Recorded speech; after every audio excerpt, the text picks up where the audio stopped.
नमस्कार विद्यार्थी मित्रांनो, गुरु क्लासेसच्या या YouTube चॅनलवर तुमचं स्वागत आहे।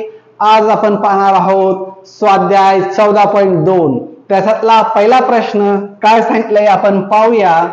पुढील पर्यायातील अपूर्णांकाची चढत्या क्रमाने मांडणी केलेला अचूक पर्याय कोणता? 2023 ला आलेला हा प्रश्न आहे। असे प्रश्न सोडवताना ज्यावेळेस तुमची प्रश्नपत्रिका असते त्या प्रश्नपत्रिकेत पुन्हा खाली कच्चं काम करण्यासाठी मांडणी करू नका। प्रश्नपत्रिकेवरच तुमचं तिथं काम कच्चं व्हायला हवं। बघा, या पद्धतीने तुम्ही तिथं सोडवायचे आहेत।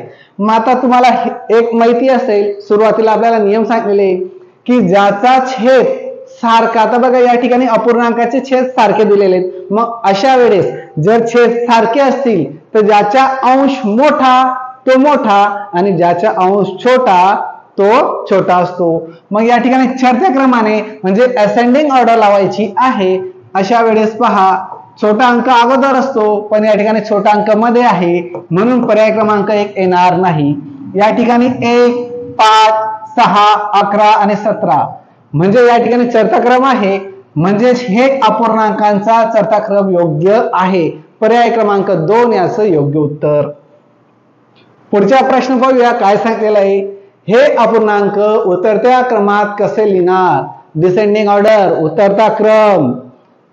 मग मी ह्याच ठिकाणी पाहूया कसं सोडवतोय। तर या ठिकाणी आता अंश सारखे दिलेले आहेत। मग तुम्हाला नियम माहित असेल, ज्या वेळेस अंश सारखे असतील, काय सांगता मी, अंश सारखे असतील अशा वेळेस जो अंक मोठा असतो तो छोटा असतो आणि जो छोटा असतो तो मोठा असतो। आता या ठिकाणी सुरुवातीला पाहूया उतरता क्रम। उतरता क्रम मध्ये काय असतो? छोटा अंक अगोदर का मोठा असतो? सांगा बरं काय? बरोबर। तर ह्या ठिकाणी उतरता क्रम लावत असताना मोठा जो अंक असतो तो अगोदर असतो। मग मोठा कोणता असेल? जो छोटा आहे तो मोठा असेल। मग या ठिकाणी यांच्यामध्ये छोटा काय आहे? फक्त 119/17 पण तो शेवटी दिलेला आहे म्हणून पर्याय क्रमांक 1 येणार नाही। या ठिकाणी 19 पासून सुरुवात आहे म्हणून 3 पण येणार नाही। 2 नंबरला पाहूया, 2 नंबरचं 17 पासून सुरुवात आहे, मग हे योग्य आहे का? तर जो छोटा तो मोठा, मग मोठा वरती असेल तो उतरता क्रम योग्य लागेल म्हणून हा छोटा आहे पण नियमानुसार तो मोठा आहे। 17, 19, 21, 25 पर्याय क्रमांक 2 याचं योग्य उत्तर। पुढचा प्रश्न पाहूया तिसरा। चौकोनाच्या जागी कोणते चिन्ह येईल? 2018 ला आलेला हा प्रश्न आहे। मग या ठिकाणी मी असं लिखाण करून घेतो, 17/8 आणि या ठिकाणी चौकोना सांगितलेलं म्हणजे बॉक्स मध्ये 23/6। मग आता या ठिकाणी आपण काय करणार आहोत? तिरकस गुणाकार। तिरकस गुणाकार करून आपण याचं योग्य उत्तर शोधू। 17/6 102 आणि 23/8 184 होतात। मग या ठिकाणी आपल्याला उत्तर मिळालेलं आहे। या ठिकाणी बाण कोणता येईल? हा, किती सोपं आहे। पर्याय 1 मध्ये नाही, पर्याय क्रमांक 2 त्याचं योग्य उत्तर।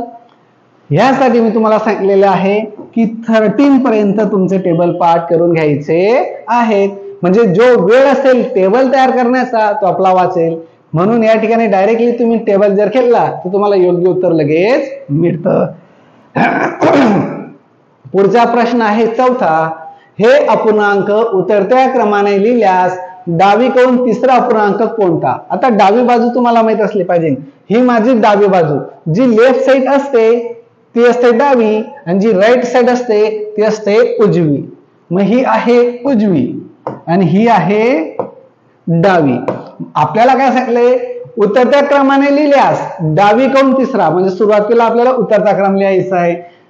खालचे जे छेद आहेत ते काय आहेत? सारखे आहेत। मग छेद सारखे असतील तर जो अंक मोठा तो मोठा आणि जो छोटा तो छोटा. मग उतरता क्रम लावताना सुरुवातीला 17, 15, 14 आणि 13 म्हणजे 17, 15, 14 आणि 13. खालचे तर सेम आहेत म्हणून मी खालचा वेळ जो लिहिण्यात वाया जाईल त्यामुळे तो लिखाण करत नाही. तर तुम्ही समजून घ्यायचंय की इथं 27 येणार आहे. मग आपल्याला काय सांगितलेलं आहे? तिसरा, डावीकडून तिसरा, पहिला, दुसरा, तिसरा, काय मिळालं? 14. मग ह्या ठिकाणी इथं नाही, पर्याय क्रमांक 3 आपल्याला योग्य उत्तर मिळालेलं आहे. 14/27. पुढचा प्रश्न आहे 5वा. हे अपूर्णांक चढत्या क्रमाने लिहिल्यास मध्यभागी कोणता पूर्णांक येईल? आता मध्यभागी काढण्यासाठी चढत्या क्रमाने लिहावं लागेल. ह्या ठिकाणी काय दिसतंय आपल्याला? सांगा बरं काय आहे? सगळ्यांचे अंश सारखे आहेत. येतंय लक्षात? व्हिडिओ काळजीपूर्वक लक्ष देऊन समजून घ्या. अंश सारखे आहेत. मग ज्या वेळेस अंश सारखे असतील, ज्याचा छेद लहान तो मोठा आणि ज्याचा छेद मोठा तो लहान असतो. मग आता या ठिकाणी आपल्याला चढत्या क्रमाने लावताना सगळ्यात अगोदर 9, 8, 7, 6 आणि 5.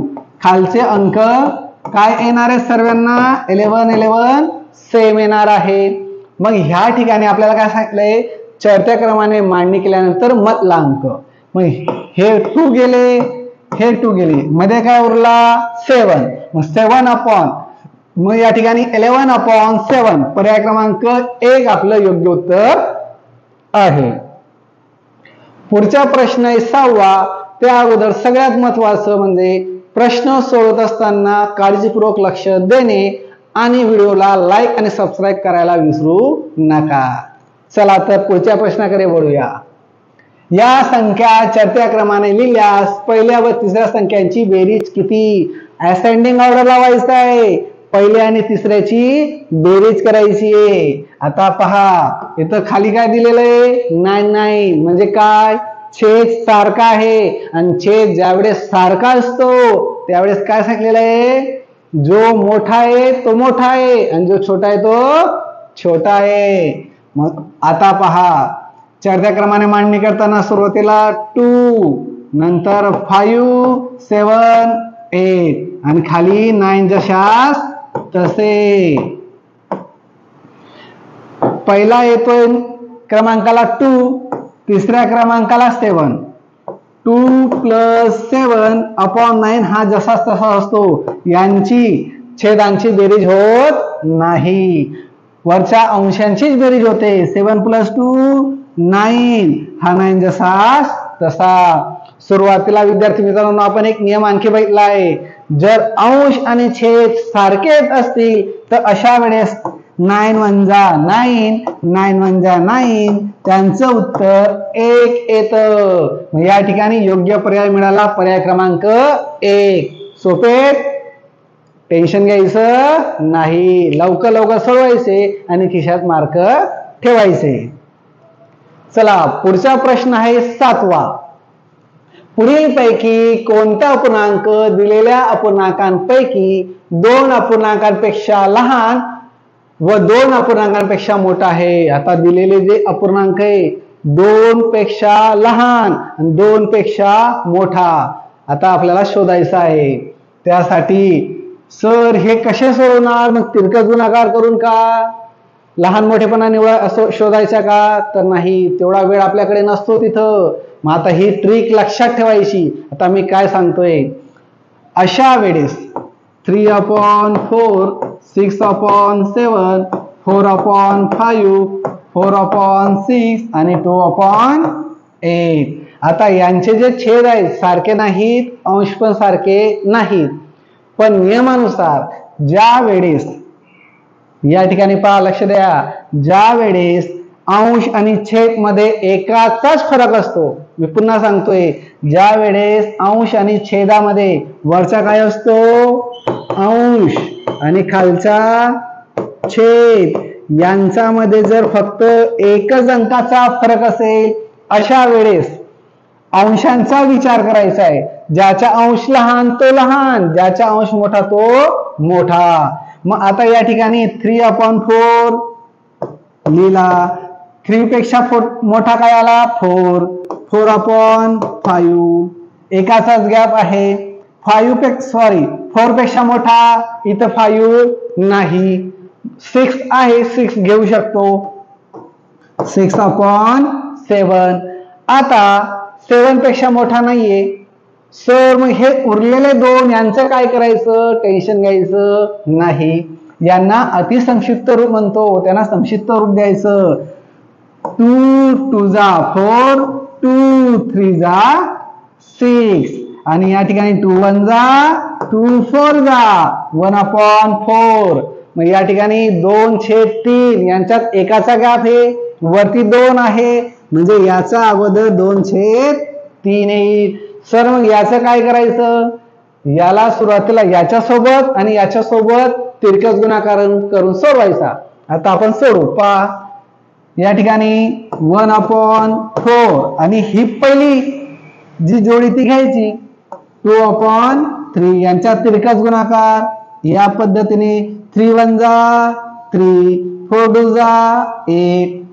आता 2/3 याचे उत्तर आलंय 8 आणि 1/4 याचे उत्तर आलंय 3. मग आता मला सांगा विद्यार्थी मित्रांनो, मोठा कोणता असेल?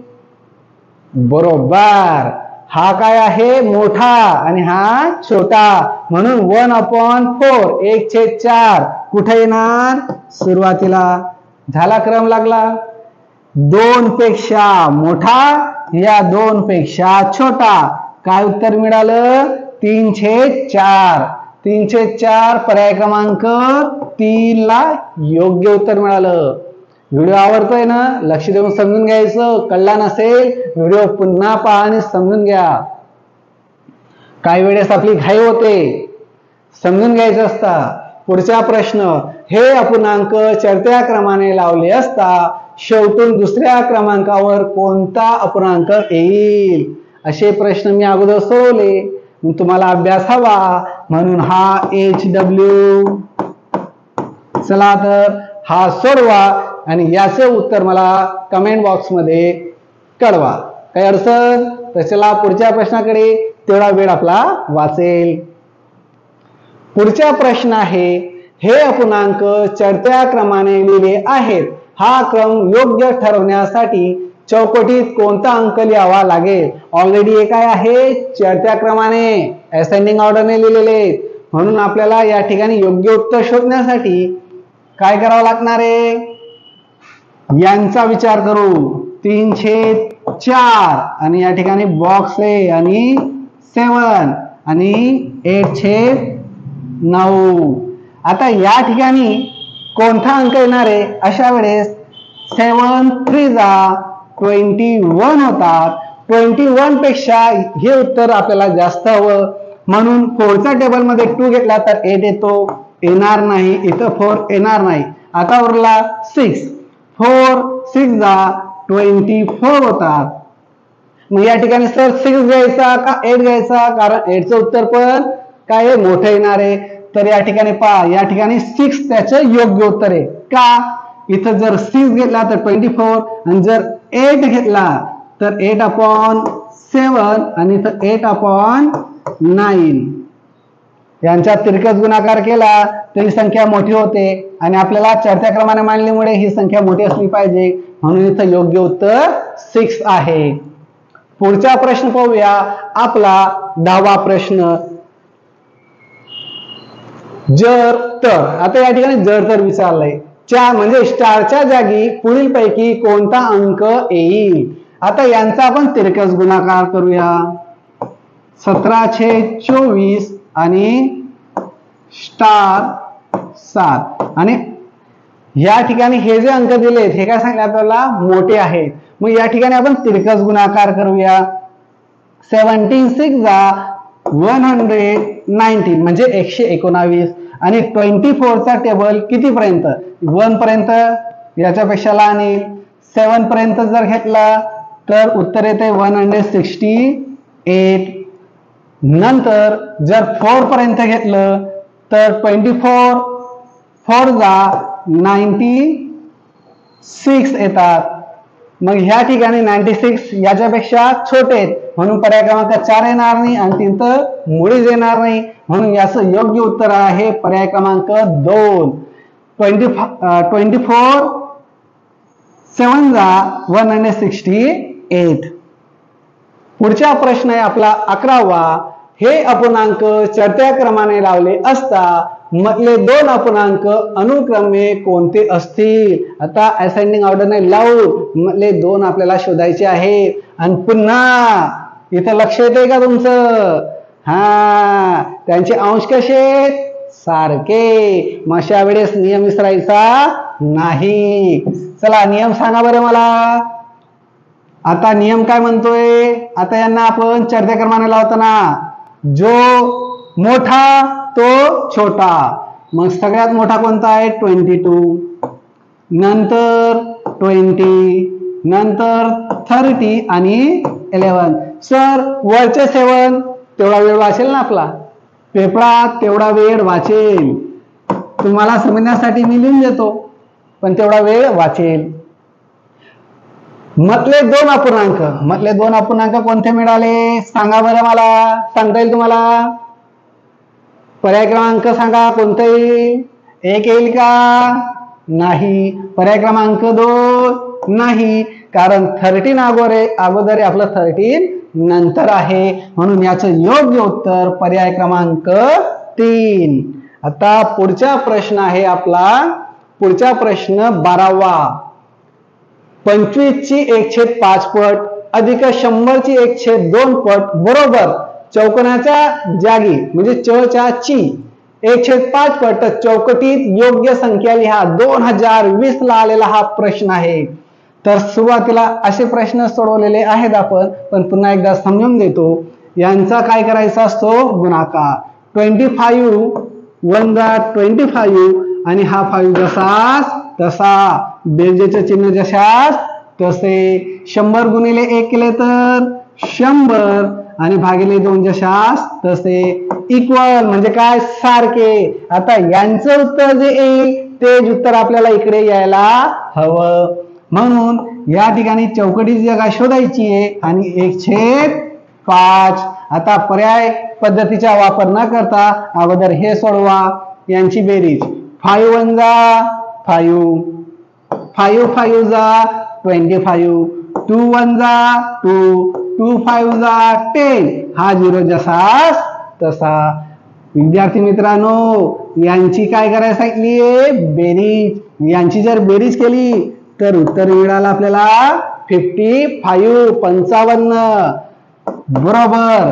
आता सर हे उत्तर कसं शोधायचं? तर अशा वेळेला इथं 55 आहे यांचा गुणाकार हा भागाकार मध्ये आहे. इथं गुणाकार मध्ये घेऊन या 55 ला म्हणजे आपलं आलेल्या उत्तराला 5 ने गुणाकार करा. ही ट्रिक लक्षात ठेवा. जर भविष्यात असा प्रश्न आला तर तो तुम्हाला सोडवता यायला हवा. 5 5 जा 25 चा 5 हा 2 कॅरी. 5 5 जा 25 मध्ये 2 मिळवले 27. उत्तर मिळालं आपल्याला 275 म्हणजे 275 आणि 275 पर्याय क्रमांक 1 योग्य उत्तर मिळाले. पुढचा सेकंड लास्ट प्रश्न आहे आपला 13वा. एका बागेत एकूण 60 झाडे आहेत. किती झाडे आहेत एकूण? 60. त्यापैकी 1/3 झाडे आंब्याची. त्यापैकी किती झाडे आहेत? 1/3 काय आहेत? आंब्याची. म्हणून इथं काय येणार आहे? गुणाकार. 1/2 झाडे नारळाची. 1/2 झाडे कशाची आहेत? नारळाची. व उरलेली झाडे फणसाची आहे. तर बागेत फणसाची झाडे किती? आता आपल्याला फणसाची झाडे शोधायची आहेत. मग अशा वेळेला इथं 16 1 जा 16 हा 3 जसास तसा. 3 1 जा 3 2 जा 0 जसास तसा. आपल्याला मिळाली या ठिकाणी आंब्याची झाडे. किती आहेत आंब्याची? इथं लिहितो 20 प्लस त्यानंतर नारळाची शोधायची आहेत. किती पैकी आहे ती पण 60 पैकी. 16 1 जा 16/2, 2 1 जा 2 3 जा 0, उत्तर आलं 30. घाई होत नाही ना विद्यार्थी मित्रांनो? हा, याचं उत्तर नारळाची मिळाली 30. आता मला सांगा, बेरीज तुम्हाला येते, 20 आणि 30 होतात 50, आणि या 60 एकूण झाडे होती, 60 मधून 50 जर गेले तर उत्तर मिळतंय 10. म्हणजे आपल्याला फणसाची झाडे मिळाली 10. पर्याय क्रमांक 1 याचं योग्य उत्तर. आणि आता स्वाध्याय 14.2 मधला शेवटचा प्रश्न. या अपूर्णांकांमधील क्रमसंबंध या चिन्हाचा उपयोग करून कसा दाखवाल? आता या ठिकाणी काय सांगतो नियम, लक्षात येतोय का? सांगा. ज्याचा छेद सारखा असतो, जर छेदस्थानी अंक सारखे असतील अशा वेळेला ज्याचा अंश मोठा तो मोठा, ज्याचा अंश छोटा तो छोटा. मग आता या ठिकाणी सुरुवातीला पाहूया. या ठिकाणी हा मोठा आहे, याच्यापेक्षाही मोठा आहे, पण इथं 1 आहे, 1 पेक्षाही मोठा आहे, पण 13 पेक्षा हा काय आहे, छोटा आहे, म्हणून पर्याय क्रमांक 1 येणार नाही. पर्याय 2 पाहूया.